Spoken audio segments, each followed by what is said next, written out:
MBC 강원 영동 시사 프로그램 라디오 동서남북입니다.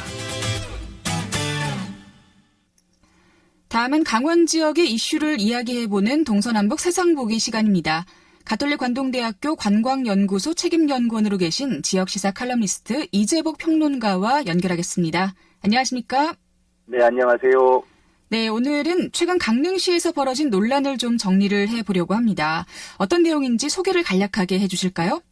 네, 우선 최근 강릉시가 소속 공무원에게 모든 언론과 인터뷰를 할 때 공보관을 통하라는 지시를 내렸다고 합니다. 군사정권의 버금가는 경악스러운 조치가 아닐 수가 없는데요.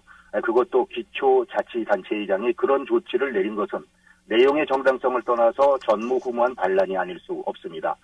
시장의 일방적인 판단으로 알릴 것만 취사 선택하겠다는 시대 역행적 놀라운 발상입니다. 그 배경이야 본인들만 알 테지만 전문가들의 지적은 이렇습니다. 첫째, 시정 시스템이 유기적으로 돌아가지 않아 여기저기에서 정책 방향과 다른 목소리가 나오는 건 아니냐.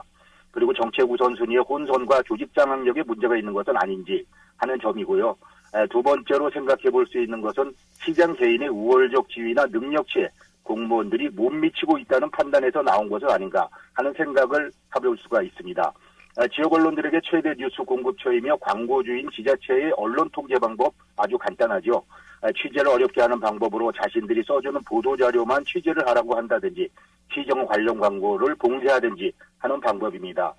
문제는 그 모든 것이 시민들을 위한 것인가, 시민들의 세금을 언론 통제의 수단으로 써도 되는가에 대한 판단일 것입니다. 그런 방법으로 언론을 통제하고 길들이기를 하는 것이 아니기를 바랍니다. 네. 공무원이 언론과 인터뷰를 할 때는 반드시 공보관을 통해야 한다. 어떻게 보면 이렇게 언론 통제가 아니냐라는 생각도 하게 되는데요. 좀 시대착오적인 발상이 아닌가 하는 생각도 듭니다. 이런 조치가 나오게 된 직접적인 이유는 뭘까요? 네, 시민단체인 강릉진보연석회의의 내용에 따르면 기자회견을 통해서 이제 언론 인터뷰 관련사항 지시사항이라는 자료를 공개를 했는데요. 모든 언론사 인터뷰는 공보관을 통해 실시하도록 참고를 일원화했고 또 공보관은 인터뷰 내용을 검토한 뒤에 대상을 지정해 그 대상은 시장 또는 부서장으로 한정을 했습니다. 특히 시정과 관련해 민감한 사안이 포함되거나 각종 재난재해와 관련해 종합적인 검토가 필요한 사안, 시의 주요 정책 결정과 관련한 사안은 중점 관리 대상으로 정해 시장까지 보고한 뒤에 인터뷰를 하도록 했습니다. 이 밖에 각종 행사와 축제, 일반적인 사업 설명 등도 부서과장 검토 후에야 인터뷰가 가능하다고 밝혔습니다. 여기에 숨은 배경은 지난 5일 태풍 미탁 피해 복구 지원과 관련 더불어민주당 이해찬 대표 등 민주당 지도부의 방문을 거부한 사실이 언론을 통해 퍼져나간 점이 크게 작용하지 않았나 하는 지적들이 많습니다. 네, 그 방금 말씀해 주신 그 민주당 지도부의 방문을 거부한 이 사실을 많이들 알고 계시겠지만 혹시 또 모르시는 분들도 계실 수 있으니까요. 좀 짚고 넘어갈까요? 네. 지난 5일 제18호 태풍 미탁 피해 복구 지원 논의를 하려던 더불어민주당 지도부의 방문을 강릉시가 수해복구가 끝나서 보여줄 것이 없다. 이런 이유로 거절을 했다는 것인데요. 이와 관련해 지난 7일 시민단체인 강릉시민행동은 수해복구 끝났다는 거짓말로 피해 지원을 거부한 김한근 강릉시장을 규탄한다. 이렇게 비판하고 나섰습니다. 방문을 거부한 강릉과 달리 동해시는 민주당 지도부로부터 예비비나 특별 교부세 등 빠른 지원을 약속받았고 그 자리에서 수해위험금 3천만 원도 전달받았다면서 김한근 시장의 잘못된 결정으로 그 상실감은 고스란히 시민과 피해 주민들에게 돌아간 셈이다. 이렇게 주장을 했습니다. 여기에 태풍 미탁의 영향으로 강릉 지역에 폭우가 쏟아지던 3일 오후 김한근 강릉시장이 커피 축제장을 찾아 담당자로부터 설명을 듣는 등 폭우로 인한 침수와 범람 그리고 인명피해까지 있던 날 커피 축제에 참가해 축제를 즐기는 것이 시장으로서 할 수 있는 행동이냐 이렇게 지적을 하고 나섰는데요.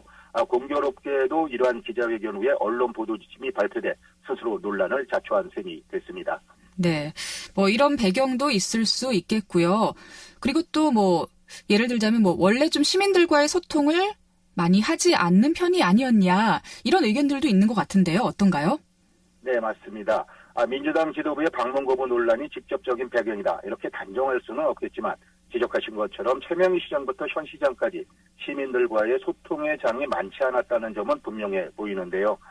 취임 1년여밖에 되지 않은 현 시장의 행보는 유독 심하다. 이렇게 평가들을 하고 있습니다. 당장 시행을 눈앞에 둔 강릉사랑 상품권 발행과 관련해 오늘 현재까지 자영업 소상공인 시민들에게 제대로 된 관련 설명회조차 거의 없었다는 점이나 11년 만에 지역업체, 지역커피 중심이 아닌 특정 집단 그들만의 이너서클 잔치로 끝난 커피 축제를 자화자찬하고 있다는 점, 다음 달 진행될 예정인 제1회 강릉국제영화제 역시 일방통행으로 가고 있다는 지적이 많습니다. 지방자치제 실시 이전 임명직 시장, 관료주의적 사고의 연장이 아니냐 이런 점에서 우려스럽다고 말씀드릴 수가 있고요. 커피 축제를 주관하는 책임자급 인사가 한 언론과 인터뷰에서 올해 처음 행사 장소를 강릉 아레나로 옮겨지며 전국적 축제로 만들었다 이런 평가를 스스로 했고, 그러면서 침소까지는 막지 못해 아쉬움이 남지만 실외 참가 업체들에게 부스 비용 전액을 면제해주는 등 소통을 통해 즐거운 축제를 만들도록 노력했으며 앞으로 그렇게 하겠다 이렇게 밝혔는데요.